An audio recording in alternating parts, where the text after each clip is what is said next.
అందరికీ నమస్కారం. నా పేరు రమ.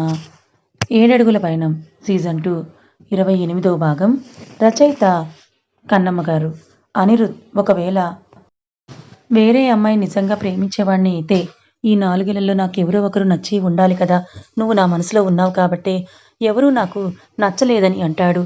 నచ్చేలా నీకెదురుపడలేదేమో అని అంటుంది అజిత. అంతే అంటావు కానీ నువ్వంటే ప్రేమ అని మాత్రం అనవు కదా అని అంటాడు అనిరుద్. ప్రేమ ఉందని నమ్మాను కాబట్టే నీతో ఇలా మాట్లాడుతున్నాను కానీ నేను నీ కళ్ళ ముందుకి రాకపోతే ఏం చేసేవాడివి తెలుసుకుందామని అడిగాను అని అజిత అంటుంది. నేను ఏదో ఒకటి చేసేవాడిని కానీ మరి నువ్వేం చేస్తావు అని అడుగుతాడు అనిరుద్. వేరే వాళ్ళనైతే నా లైఫ్లోకి రానిచ్చేదాన్నే కాదు, మేబీ లైఫ్ మొత్తం ఇలా గడిపేసేదాన్నేమో అని అంటుంది అజిత. అనిరుద్ నవ్వుతూ ఆమె చేతిని తన చేతుల్లోకి తీసుకొని నువ్వంత కష్టం భరించొద్దని ఆ దేవుడు అనుకున్నాడేమో, అందుకే నిన్ను మళ్ళీ నా లైఫ్లోకి పంపించాడని అంటాడు. అజిత అని అంటుంది.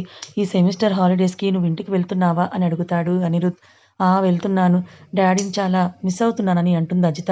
నువ్వు వెళ్తే నేను నిన్ను మిస్ అవుతానని అంటాడు అనిరుద్. అజిత నవ్వుతూ తప్పదు అని అనిరుద్ బుగ్గలాగుతూ అంటుంది. అనిరుద్ వదలవే, నొప్పి పెడుతోందని అంటుంటే నవ్వుతూ వదులుతుంది. ఒసేయ్, ఈ బుగ్గలులాగే అలవాటేంటే నీకు? ఇలా చేసి చేసి నా బుగ్గల్ని బూరెలు చేస్తున్నావని చెంపల మీద చెయ్యి వేసుకుంటూ అంటాడు అనిరుద్. అజిత నవ్వేస్తూ నీ బుగ్గలంటే నాకు భలే ఇష్టం ఆర్య, అందుకే ఇలా చేస్తాను అని అంటుంది. అనిరుద్ కర్మరా దేవుడా అని అంటాడు. అయినా ఎందుకు అంత ఫీల్ అవుతావు?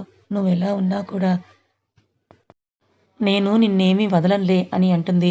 అబ్బో, అయినా నువ్వు వదులుతానంటే వదిలించుకోవడానికి ఇక్కడ ఎవరూ కూడా రెడీగా లేరని అంటాడు అనిరుద్. అజిత నవ్వుతుంది. అయినా ఇష్టం ఉంటే లాగడం కాదే, ముద్దు పెట్టాలని నవ్వుతూ అంటాడు అనిరుద్. ఆహా అని అంటుంది అజిత.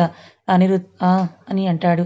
అయితే ఇప్పుడే వెళ్ళి మా అన్నయ్యతో మాట్లాడు, బుగ్గల మీదేంటి ఏకంగా ఫ్రెంచ్ కిస్సే ఇస్తానని అంటుంది అజిత.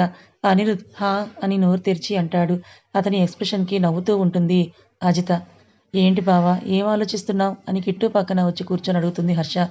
ధీరజ్ గురించే ఆలోచిస్తున్నానని అంటాడు కిట్టు. ధీరజ్ మళ్ళీ ఏమైనా చేశాడా అని కంగారుగా అడుగుతుంది హర్ష. లేదు హర్ష, కానీ దివి విషయం ఏమైనా చేస్తాడేమోనని ఆలోచిస్తున్నానని అంటాడు కిట్టు. వాడు ఇంకా దివి ఒకరినొకరు ఇష్టపడుతున్నారు బావా, అయినా ఏదైనా అయితే చూసుకోవడానికి మనం ఉన్నాం కదా అని అంటుంది హర్ష. నష్టం జరిగాక బాధపడ్డం కన్నా నష్టం జరగకుండా చూడడం మంచిది కదా అని అంటాడు కిట్టు. ఎందుకు బావా అలా అంటావు? మనం ఏం జరగకూడదని కదా కోరుకోవాలి అని అంటుంది హర్ష. నేను వాళ్ళ ప్రేమ నిజమా కాదా అనే డౌట్‌లో ఉన్నాను హర్ష.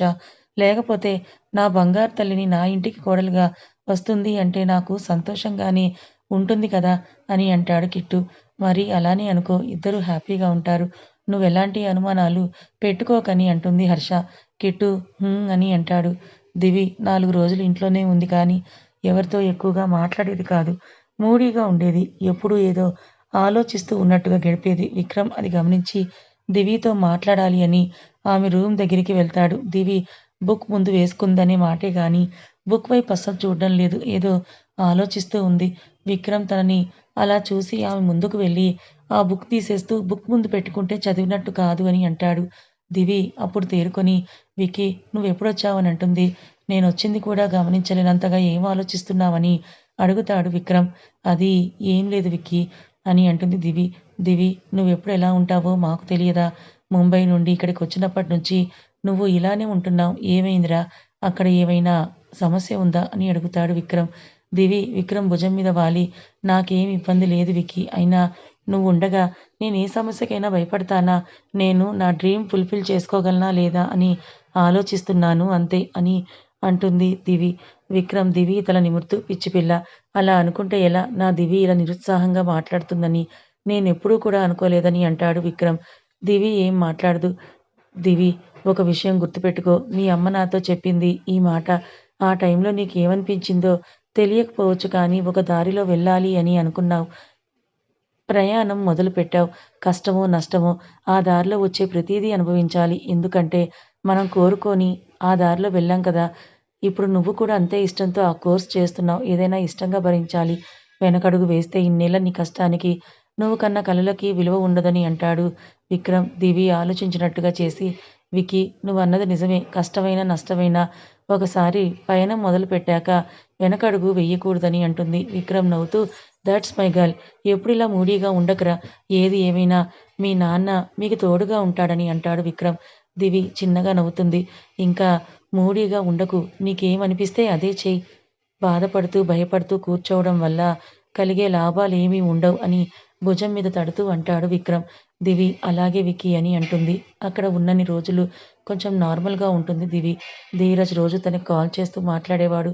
తనని త్వరగా వచ్చెయ్ అని చెప్పేవాడు కానీ, రమ్మని మాత్రం ఫోర్స్ చేసేవాడు కాదు. దివి వారం రోజులుండి తిరిగి ముంబై రిటర్న్ అవ్వడానికి సిద్ధమయింది. ఈ వారం రోజుల్లో అద్విక్ పని ఉండడం వల్ల అద్దుని మీట్ అవ్వలేకపోయాడు. కానీ రాత్రి తనకి కాల్ చేసి మాట్లాడేవాడు. బావా నీకొక విషయం తెలుసా అని అంటుంది అద్దు. ఏంటి అని అడుగుతాడు అద్విక్. నానమ్మ మన పెళ్ళిళ్ళ గురించి మాట్లాడ్డానికి పంతుల్ని పిలిపించింది. ఆయన రేపు వస్తున్నారంట అని చెబుతుంది అద్దు. అద్విక్ హ్యాపీగా ఫీలవుతూ చాలా మంచి న్యూస్ చెప్పావద్దు అని అంటాడు. అద్దు నవ్వుతుంది. అయితే త్వరలోనే మన ఎంగేజ్‌మెంట్ ఇంకా పెళ్లి జరుగుతాయన్నమాట అని అంటాడు అద్విక్. అద్దు హా! అని అంటుంది. నీకేమైనా మన పెళ్లి గురించి కోరికలు ఉన్నాయా అద్దు అని అడుగుతాడు అద్విక్. నాకలా ఏమీ లేవు బావ అని అంటుంది. ఉంటే చెప్పు తీరుస్తానని అంటాడు అద్విక్. అలా ఏం లేవు. నిన్ను పెళ్లి చేసుకోవడమే నాకు చాలా పెద్ద అచీవ్‌మెంట్ బావ అని అంటుంది అద్దు. ఆ! అలా అంటే ఎలా బంగారం? నాకు పెళ్లి చేసుకున్నాక నువ్వు చేయాల్సినవి చాలానే ఉన్నాయి. పెళ్లి మాత్రమే అచీవ్‌మెంట్ అనుకుంటే ఎలా? అని అంటాడు అద్విక్. నీతో పెళ్లయ్యాక ఇంక నేనేం చెయ్యాలి బావా? అని అయోమయంగా అడుగుతుంది అద్దు. అద్విక్ నవ్వుతూ నాతో కాపురం చెయ్యాలి. నన్ను తండ్రిని చెయ్యాలి. నువ్వు తల్లివవ్వాలి. మన పిల్లల్ని పెద్దవాళ్ళని చెయ్యాలి. వాళ్ళ పెళ్ళిళ్ళు చెయ్యాలి. ఇంకా ఇలా ఎన్నో ఉన్నాయి మనమిద్దరం కలిసి చేయాల్సినవి అని అంటాడు అద్విక్. అప్పటికే అద్దుకి చాలా చెమటలొచ్చేస్తాయి. తనలో ఏదో తెలియని తియ్యటి అనుభూతి కలుగుతుంది. ఏయ్! అద్దు ఏం మాట్లాడడం లేదేంటి? అని తను సైలెంట్‌గా ఉండడంతో అడుగుతాడు అద్విక్. అద్దు మెల్లిగా నువ్విలా మాట్లాడి నాకు మాటలు రాకుండా చేస్తుంటే ఇంకేం మాట్లాడగలను బావా అని అంటుంది. అద్విక్ చిన్నగా నవ్వుతూ మాటలకే మాటలు రాకపోతే ఇంకా చేతలు మొదలుపెట్టినప్పుడు ఏమవుతావో ఏమో నా మరదలు పిల్ల అని అంటాడు అద్విక్. అద్దు బావా అని సిగ్గుతో చిన్నగా అంటుంది. అద్విక్ హా! అని హస్కీగా లో వాయిస్‌తో అంటాడు. అద్దుకి అతని వాయిస్ కూడా మాటలు రాకుండా చేస్తుంటే ఇంకా చాలు బావా! మనం రేపు మాట్లాడుకుందాం అని తడబడుతూ అంటుంది. ఏ ఇప్పుడు నువ్వంత బిజీగా ఉన్నావా? అని అడుగుతాడు. అద్దు అవును అని అంటుంది. నేను కూడా రావాలా మరి? ఇద్దరం కలిసే బిజీ అవుదాం అని అంటాడు. అద్దు బావా ప్లీజ్ అని అంటుంది. సర్లే నువ్వంతగా అడుగుతున్నావు కాబట్టి వదిలేస్తున్నా అని అంటాడు అద్విక్. అద్దు అదే అదునుగా అనుకొని ఓకే బావ బాయ్ రేపు కలుద్దాం అని అంటుంది. అద్విక్ బాయ్ మా! Good night. డైరెక్ట్‌గా ఎలాగైనా నిన్ను డిస్టర్బ్ చేయలేను. కలలో అయినా చేస్తాను పడుకో. స్వీట్ డ్రీమ్స్ అని చెప్పి ఫోన్‌లో ముద్దు పెట్టి పడుకున్నాడు అద్విక్. అద్విక్ మాటలు గుర్తు చేసుకొని చిన్నగా తనలో తనే నవ్వుకుంటూ బ్లష్ అవుతూ పడుకుంటుంది. మను ఆఫీస్‌కొస్తుంది కానీ మధుతో అస్సలు మాట్లాడడం లేదు. మధు తనని గమనిస్తూనే ఉంటాడు. ఆఫీస్ విషయాలు తప్ప వాళ్ళ మధ్య ఇంకేం డిస్కషన్ ఉండదు. ఏంటి మనస్విని నాతో సరిగ్గా ఉండడం లేదు. వారం నుండి చూస్తున్నాను. అసలు నాతో క్లోజ్‌గా మాట్లాడడం లేదు. ఏమైంది ఈ అమ్మాయికి? నేనన్న మాటలకి తను కానీ ఫీల్ అయ్యిందా? అందుకే నాకిలా దూరంగా ఉంటుందా అని అనుకుంటూ ఉంటాడు మధు. ఒకసారి తనని పిలిచి మాట్లాడాలా అని మధు ఆలోచిస్తూ ఉండగా ఎక్స్‌క్యూజ్ మీ సార్ అని అంటూ లోపలికి రావడానికి పర్మిషన్ తీసుకుంటుంది మను. యెస్ కమ్ ఇన్ అని అంటాడు మధు. మను నార్మల్‌గా అతన్ని చూస్తూ సార్ ఈ ఫైల్ మీద మీరు ఒకసారి చెక్ చేస్తే నేను క్లయింట్‌కి సెండ్ చేస్తానని ఫైల్ ఇస్తూ అంటుంది. మధు హా! అని ఫైల్ తీసుకొని తన వైపు చూస్తాడు. నన్ను చూడమని చెప్పలేదు సార్. ఫైల్ చూడమని చెప్పానని అతను తననే చూస్తూ ఉండడంతో అంటుంది మను. మధు ఒక వియర్డ్ లుక్ ఇచ్చి ఫైల్ వైపు చూస్తాడు. మధు చెక్ చేసి ఆమెకి ఫైల్ ఇచ్చి అన్ని డీటెయిల్స్ కరెక్ట్‌గా ఉన్నాయని అంటాడు. ఓకే సార్ అయితే సెండ్ చేస్తానని చెప్పి వెళ్ళిపోతూ ఉంటే 1 మినిట్ మను అని అంటాడు. మను హా! అని అతని వైపే చూస్తుంది. నువ్వు నా వల్ల హర్ట్ అయ్యావా? అని అడుగుతాడు మధు. నేను ఎందుకు మీ వల్ల హర్ట్ అవుతాను సార్ అని అంటుంది మను. మధు ఆమెనొకసారి తేరిపార చూసి ఓకే నువ్వు వెళ్ళు అని అనడంతో తను వెళ్ళిపోతుంది. అసలు ఈ అమ్మాయి ఏమనుకుంటోంది? ఫేస్ చూస్తే ప్రశాంతంగానే ఉంది. మరి నాతో ఎందుకు మాట్లాడడం లేదు అని ఆలోచిస్తూ అతని వర్క్ మీద అసలు కాన్సంట్రేట్ చేయలేకపోయాడు మధు. కమల మంచి మాట చెప్పావు చైత్ర అని హ్యాపీగా ఫీల్ అవుతూ అంటారు. అలా అయితే ఇద్దరు పెళ్ళిళ్ళ ముహూర్తాలు చూడమని చెప్పారా అని అడుగుతారు జగదీష్. ఆ అమ్మ ఈరోజు చూపిస్తానని చెప్పింది మామయ్య అని అంటుంది చైత్ర. కమల గారు జగదీష్ గారు హ్యాపీగా ఫీల్ అవుతారు. అమ్మ ఇప్పటికైనా మీరు ఇక్కడికి వస్తారా అని అడుగుతాడు విక్రమ్. రే రాకుండా ఎలా ఉంటాం, నా మనవడు మనవరాలి పెళ్ళి మా చేతుల మీదుగా జరగాలి కదా అని అంటారు కమల. చైత్ర నవ్వుతూ అత్తమ్మ మీరు త్వరగా బయలుదేరి రండి అని అంటుంది. 2 రోజుల్లో ఇక్కడ పనులన్నీ పూర్తి చేసుకొని అక్కడ ఉంటాం తల్లి అని అంటాడు జగదీష్. డాడీ మీ కోడలే కాదు నేను కూడా ఉన్నాను, కాస్త నన్ను కూడా పట్టించుకోండని ఉడుక్కుంటూ అంటాడు విక్రమ్. నిన్ను పట్టించుకోవడం కోసం మా కోడలు ఉందిలే కానీ ఆ ఇంట్లో తనని అందరూ పట్టించుకుంటున్నారో లేదో అందుకే మా కోడలతోనే మేము మాట్లాడుతున్నామని అంటారు కమల. చైత్ర ఆ మాటలకి నవ్వుతూ ఉంటే విక్రమ్ చిరుకోపంగా చూస్తూ అబ్బో మీ కోడలంటే ఎంత ప్రేమో, అయితే ఈసారి మీరు ఊరికి వెళ్ళినప్పుడు మీ కోడల్ని కూడా మీతో పాటే తీసుకుని వెళ్ళండి, అప్పుడు రోజు మీ కళ్ళ ముందరే ఉంటుంది తను అని అంటాడు. తను రావాలే కానీ మహారాణిలా తనని చూసుకుంటామని అంటారు జగదీష్.